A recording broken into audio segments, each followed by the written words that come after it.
Hi friends எல்லாத்துக்கும். இது என்ன வீடியோனா வீரபாண்டிக்கு போகிற வீடியோ தான். ஸோ ஃபுல்லாக பாருங்கள். பிடிச்சா லைக் பண்ணுங்கள், ஷேர் பண்ணுங்கள், சப்ஸ்கிரைப் பண்ணிக்கோங்க.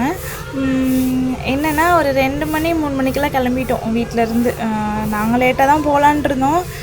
சரி என்ன பண்ண போகிறோம், அப்புறம் பஸ்ஸு கிடைக்காது, அலைச்சல். சரி ஆட்டோலனா நம்ம பேசாமல் போயிடலாம் அப்படின்னு சொல்லிட்டு ஆட்டோலேயே வந்தாச்சு. அப்புறம் அங்கே போய் இடம் தெரியலையா, அப்புறம் இவன் தான் வந்து வாங்க நான் கூட்டிகிட்டு போகிறேன் அப்படின்னு சொல்லிட்டு அப்புறம் வந்தான். அப்புறம் கொஞ்சம் தூரம் நடந்து போனோமா. அப்புறம் தம்பி என்னன்னு தெரில, இல்லைன்னா என்கிட்டே தான் இருப்பான். நீங்கள் அன்றைக்கி ஃபுல்லாகவே அவங்க தாத்தா கிட்டே எல்லாத்துட்டையுமே போய்கிட்டு ஜாலியாக இருந்தான். அப்புறம் அவங்க தாத்தா தோளில் உட்காந்துக்கிட்டு நல்லா சுற்றி பார்த்துட்டு இதெல்லாம் அவனுக்கு புதுசாக இருந்துச்சா. ஏன்னா அந்த நிறைய பேர் நடக்கிறது எல்லாம் அதெல்லாம் அவனுக்கு புதுசாக இருந்ததுனால நல்லா வேடிக்கை பார்த்துட்டே அவங்க தாத்தா கூட வந்தான். அப்புறம் ஹஸ்பண்ட் சீக்கிரமாகவே முன்னாடியே வந்துட்டாங்க. ஏன்னா அவங்க தான் இன்றைக்கி ஃபுல் சமையல் ஒரு 100 பேர்த்துக்கு சமைக்கிற மாதிரி சொல்லியிருந்தாங்க. அதனால் எல்லோரும் அவங்கவுங்க வெங்காயம் உரிக்க, தக்காளி உரிக்க ஒரு மாதிரி எல்லோரும் ஒரு 3 மணிக்கெலாம் எல்லோரும் படபடன்னு வேலை பார்த்துட்டு இருந்தாங்க. நாங்கள் சும்மா நின்று வேடிக்கை பார்த்துட்டு இருந்தோம். என்ன பண்ணுறது, நம்ம இந்த வேலையும் இல்லையே அப்படி சொல்லிட்டு. ஏன்னா வர்றதுக்குள்ளேயே எல்லாமே வேலையெல்லாம் செஞ்சு வச்சிட்டாங்க. எப்படின்னா வெங்காயம் உரிக்கிறது, தக்காளி உரிக்கிறது, தக்காளி அறுக்கிறது எல்லாமே ரெடி பண்ணி வச்சிட்டாங்க. நாங்கள் சும்மா போய் நின்றுட்டு இருந்தோம். அப்புறம் அந்நேரத்துலேயே பாப்பா ஐஸ்கிரீம் வாங்கி சாப்பிட்டுட்டு இருந்துச்சு. அதுலேயே இவனுக்கும் வாங்கி ஊட்டி விட்டு, ஏன்னா இவன் விட மாட்டான், கேட்டு வாங்கி சாப்பிட்றான். சரி என்ன பண்ணுறது, அழுக வைக்காமல் சரி கொஞ்சம் கொஞ்சம் ஊட்டி விட்டுச்சு பாப்பா. அப்புறம் சரி எப்படி சொல்லிட்டு அப்புறம் இங்கே சமையல் பண்ணுற இடத்துல வந்து எப்படி சமையல் பண்ணுறாங்கன்னு பார்த்துட்டு இருந்தேன். நானும் கொஞ்சம் தெரிஞ்ச டிப்ஸ்லாம் சொல்லிகிட்டு இருந்தேன். அவங்களுக்கு தெரியாததான். அப்படி எங்கள் வீட்டுக்கார் டென்ஷன் ஆகிட்டார், நீ பேசாமல் இருந்தாரு இல்லைன்னா அங்கிட்டு போயிரு அப்படின்ட்டாங்க. ஏன்னா நம்ம வாய் சும்மாவே இருக்காது, அதை பண்ணுங்கள் இதை பண்ணுங்கள். அவங்க மாஸ்டர், அவங்களுக்கு தெரியாதது ஒன்றுமே இல்லை. இருந்தாலும் நம்மளுக்கு தெரிஞ்சது ஒரு சின்ன சின்ன விஷயத்த சொன்னேன். அதுக்கே டென்ஷன் ஆகிட்டு இருந்தாங்க. சரி நமக்கு எதுக்கு வம்பு அப்படின்னு சொல்லிட்டு நம்ம வீடியோ எடுக்கிற வேலையை மட்டும் பார்ப்போம் அப்படின்னு சொல்லிட்டு அப்புறம் எங்கள் ஆத்தனா பையன், எங்கள் மாமனார், அப்புறம் எங்கள் வீட்டுக்கார் இவங்கெல்லாம் பார்த்துட்டு இருந்தாங்க. அப்புறம் அவங்களும் டீச்சர்ட்டி எடுக்கிறதுக்கு கிளம்பிட்டாங்க. அவங்களும் எல்லா வேலையும் முடிச்சு வச்சுட்டு, எப்படின்னா அந்த அரைக்கிறது, தேங்காய் அரைக்கிறது இதெல்லாம் அரைச்சி வச்சுட்டு தான் அவங்களும் கிளம்புனாங்க. நாங்கள் யாருமே போகக்கூடாதா, அதனால் கோயிலுக்கு நாங்கள் வரலன்னு சொல்லிட்டோம். கூப்பிட்டுக்கிட்டே இருந்தாங்க. இல்லை நீங்கள் போயிட்டு வாங்க அப்படின்னு, நாங்கள் இருக்கிறோம் அப்படின்னு சொல்லிட்டு அவங்க மட்டும் தான் போனாங்க.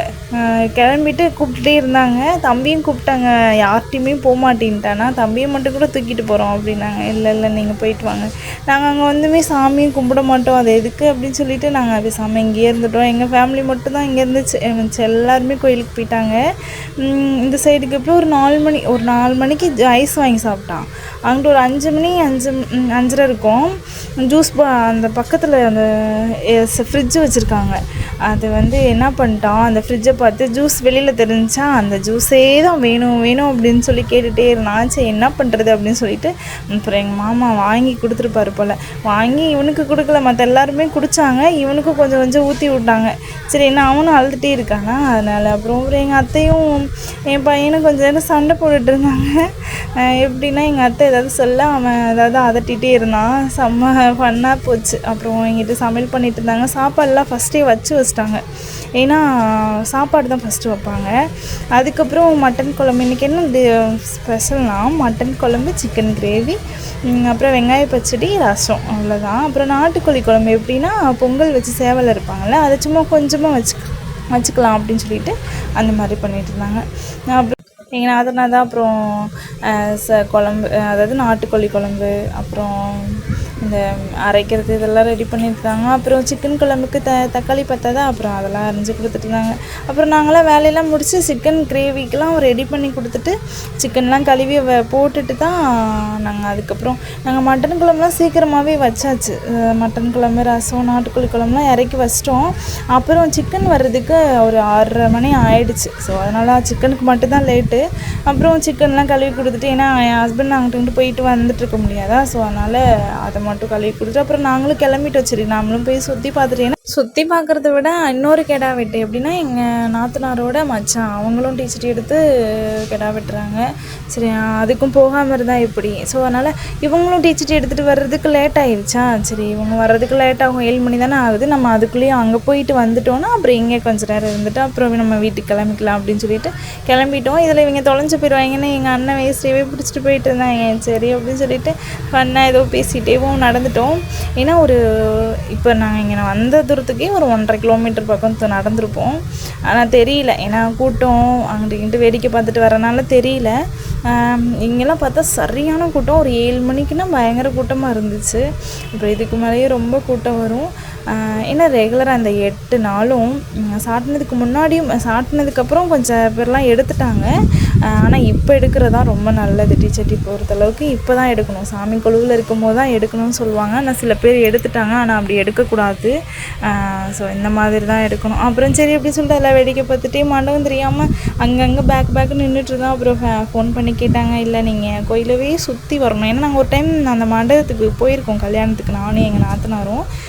ஆனால் அதுக்கப்புறம் தான் தெரிஞ்சு அங்கே போனதுக்கப்புறம் நீங்கள் இப்படின்னு சொல்லியிருந்தால் நாங்கள் மண்டபத்து பேர் சொல்லியிருந்தால் நாங்கள் ஸ்ட்ரெயிட்டாக அங்கேயே போயிருந்திருப்போம். ஆனால் என்ன அப்படி சொல்லலை, நீங்கள் இங்கே எப்படி வாங்க, இந்த இடத்துக்கு வாங்க அப்படின்றது மட்டும்தான் சொன்னாங்க. அப்புறம் அந்த டீச்சர்ட்டெலாம் எடுத்துகிட்டு வந்தாங்கன்னா அதெல்லாம் வேடிக்கை பார்த்துட்டே அப்புறம் நாங்களும் நடந்து வந்துவிட்டோம். 2 கிலோமீட்டருக்கு மேலே நடந்திருப்போம். அப்புறம் தம்பியும் நாங்களும் மண்டபத்துக்கு வந்துவிட்டோம். அங்கே போனதுமே சாப்பாடு ரெடியாக இருந்துச்சு. அவங்களும் டீச்சர்ட்லாம் எடுத்துகிட்டு வந்துட்டாங்க. அப்புறம் அவங்களையும் பார்த்து கொஞ்சம் நேரம் பேசிவிட்டு அப்புறம் தம்பிக்கு சாப்பாடு ஊட்டணுமா, அங்கேயே சாப்பாடு ரெடியாக இருந்துச்சு. சரி வந்து ஊட்டிக்கலாம் அப்படின்னு நினச்சிட்டு இருந்தோம். அப்புறம் இங்கேயே சாப்பாடு ரெடியாக இருந்துச்சா, சரி இவனுக்கு ஊட்டி விட்டுறலாம். ஏன்னா நடந்ததுலேயே 2 மணி நேரம் போயிடுச்சு.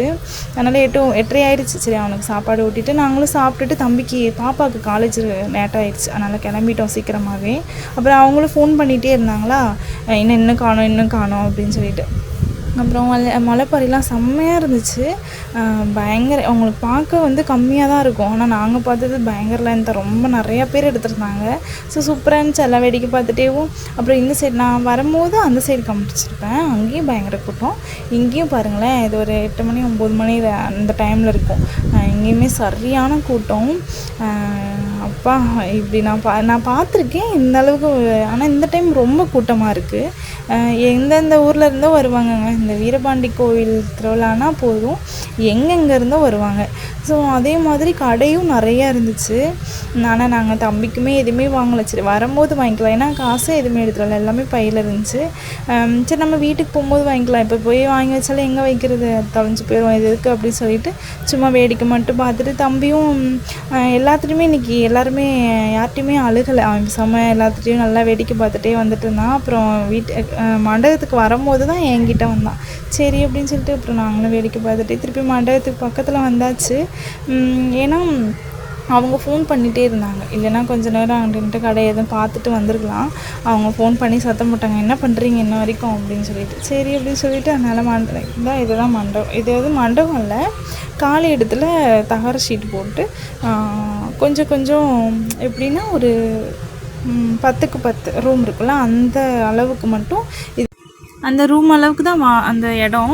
அதுக்குள்ளேயே சமைச்சு எல்லாருமே சாப்பிட்டுக்கிற மாதிரி. அப்புறம் இங்கே பார்த்தோமா எல்லோரும் சாப்பிட்டுட்டு இருந்தாங்க. சாப்பிட சொன்னாங்க. இப்போ தானே சாப்பிட்டு வந்தோம், கொஞ்சம் நேரம் கழிச்சு சாப்பிட்டுக்கலான்னு அங்கிட்டு ஒழட்டி கொடுத்துட்டு அப்புறம் எங்கள் நாத்தனார் வந்திருந்தாங்க. இது இன்னொரு நாத்தனா, அவங்க மலையில் இருக்காங்க, அவங்களும் வந்திருந்தாங்களா. அப்புறம் தம்பி போகவே மாட்டேன்ட்டு அழுதுகிட்டே இருந்தான். அப்புறம் திட்டினாங்க, யார்ட்டையுமே வரமாட்டான் அப்படின்னு சொல்லிட்டு. அப்புறம் நாங்களும் கொஞ்சம் நானும் எங்கள் நாத்தனார் எங்கள் மாமி எல்லாருமே போய் கொஞ்சம் சாப்பிட்டுட்டு, ஏன்னா சங்கடப்படுவாங்கள்ல, அதனால் போய் சாப்பிட்டு வந்தோம். அப்புறம் கொஞ்சம் நேரம் கதை பேசிகிட்டு இருந்துட்டு எங்கள் நாத்தனா பையன் ஐஸ் வாங்கி கொடுத்துட்டு இருந்தான். என் பையன் நல்லா வெளுத்து கட்டிகிட்டு இருந்தான் ஐஸை. அப்புறம் சரி அப்படின்னு சொல்லிட்டு அப்புறம் நான் ஏன்டா அந்த ஐஸு சாப்பிட்டுன்ற மாதிரி ஆயிடுச்சு. ஏன்னா 15 ரூபான்றது கொஞ்சம் கம்மியாக இருந்துச்சு. ஐஸுக்கு இவ்வளோ கம்மியாக கொடுக்க மாட்டாங்க. ஆனால் டேஸ்ட்டு ரொம்ப மோசமாக இருந்துச்சு. பரவாயில்ல என்ன பண்ணுறது அப்படின்னு சொல்லி சாப்பிட்டுட்டு அப்புறம் நானும் எங்கள் வீட்டுக்காரர் கிளம்பிட்டோம். எங்கள் மாமியார் எல்லாருமே அங்கே இருந்தாங்க. அவங்க வர லேட்டாகன்னு சொன்னாங்களா, சரி அதனால் நாங்கள் கிளம்பிட்டோம். ஆனால் வரும்போது சரியான டென்ஷன் ஆயிடுச்சு. ஏன்னா பயங்கர டிராஃபிக். அப்புறம் அந்த டிராஃபிக்கெல்லாம் தாண்டி வந்துட்டோம். வீட்டுக்கு வந்துட்டு தம்பி தூங்க வச்சுட்டு நாங்களும் பேசாமல் தூங்கிட்டோம்.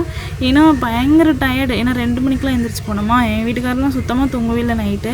அவங்க தான் சமையல் பண்ணுறதுனால அவங்க சுத்தமாக தூங்கவே இல்லை.